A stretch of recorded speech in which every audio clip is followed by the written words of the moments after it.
اور جو جائے گا فائدہ ملے گا. آج بھی خانہ خدا میں ماں کے جانے کا اثر ہے. ماں کے جانے کا اثر ہے. مٹانے والے مٹ گئے، یہ اثر نہیں. 13rajab.com پہ جو بچے ہیں جا کر دیکھیں، اس میں تاریخ لکھی ہوئی ہے. کتنے ہزار مرتبہ سونا سے چاندی سے ہر طرح کا وسیلہ لگایا گیا، پگھلایا گیا، نشان مٹ جائے، مگر شب 13 نشان بن جاتا ہے. یہ کیا ہے؟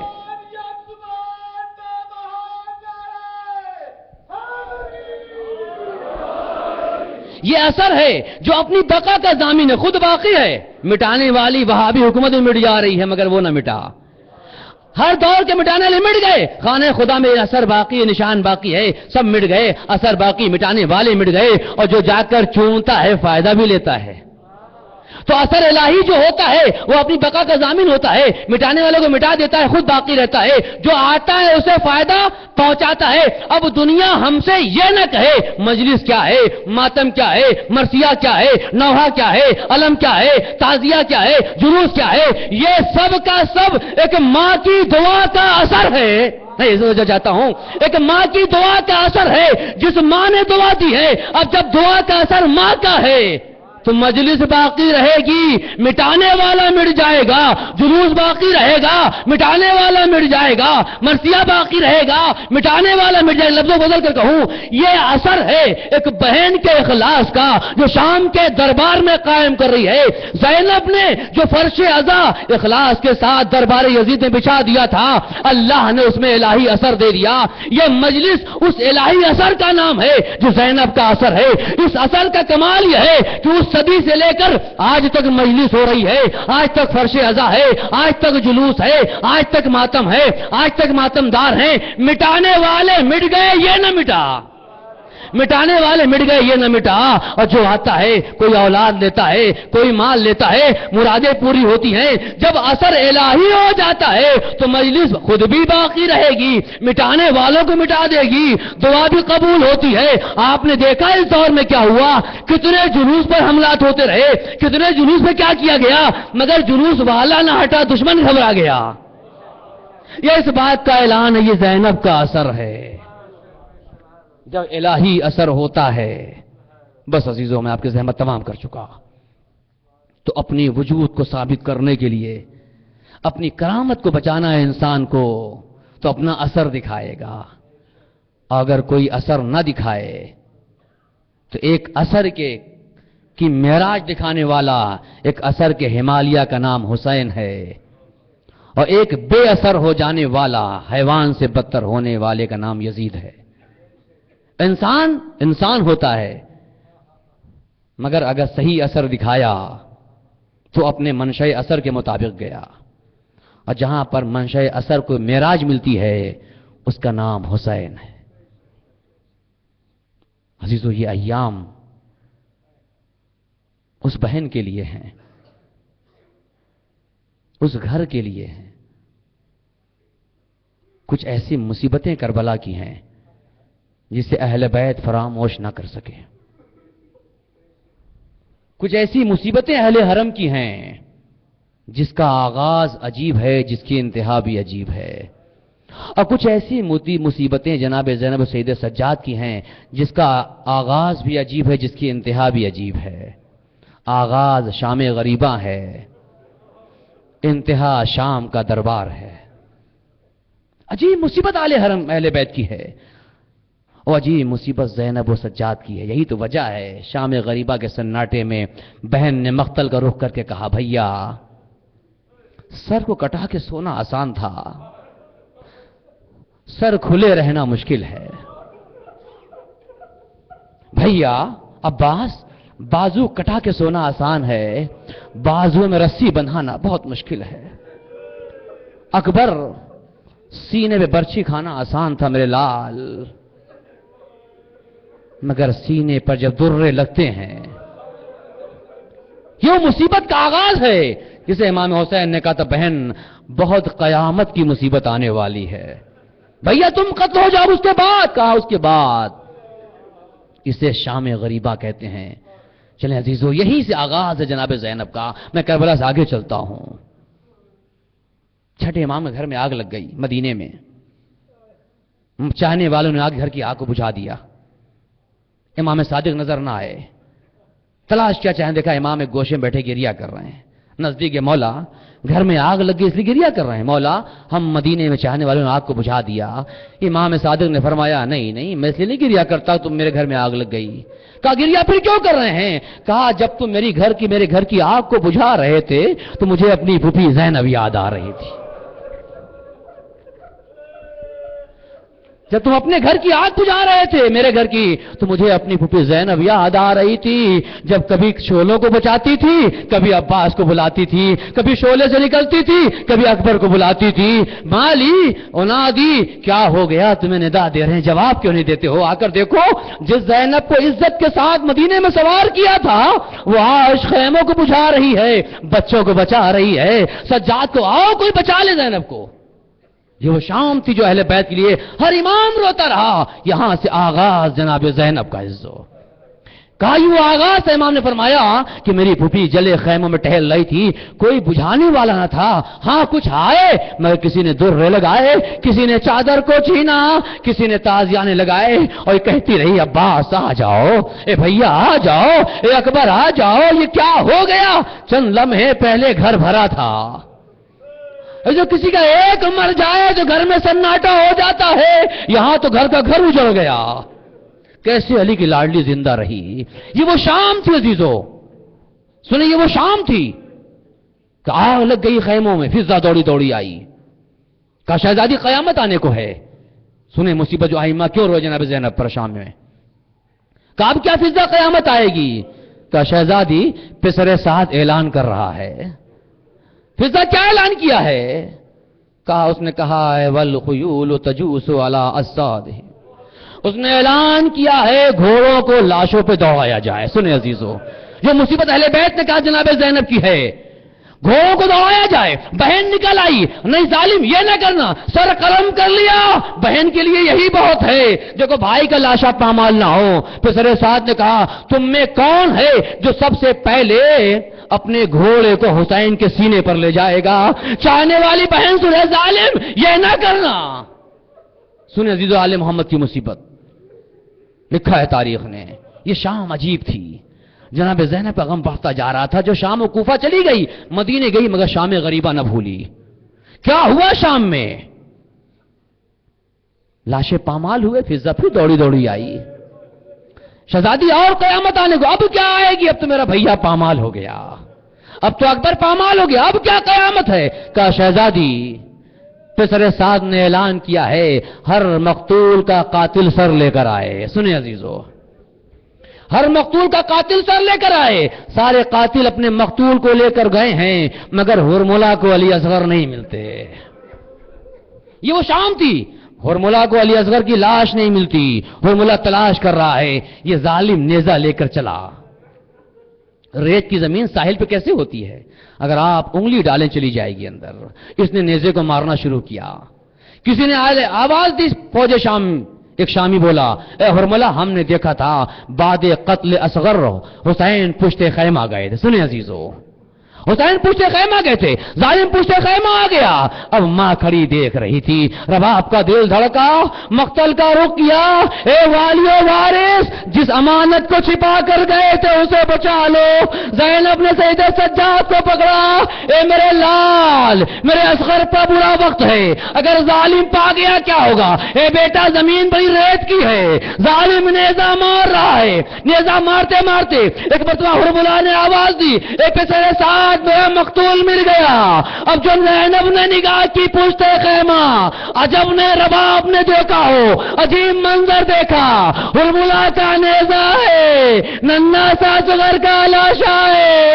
بیک مرتبہ زینب نے کہا ہوگا اے پسر سعد، ارے ماں کے سامنے گلا نہ کاٹنا، مگر اہل حرم دیکھ رہے تھے۔ پسر سعد نے کہا سر کو جدا کر کے لا، تجھے انعام ملے گا۔ ہرملہ نے اصغر کا سر قلم کر لیا، ماں گریا کرتی رہی۔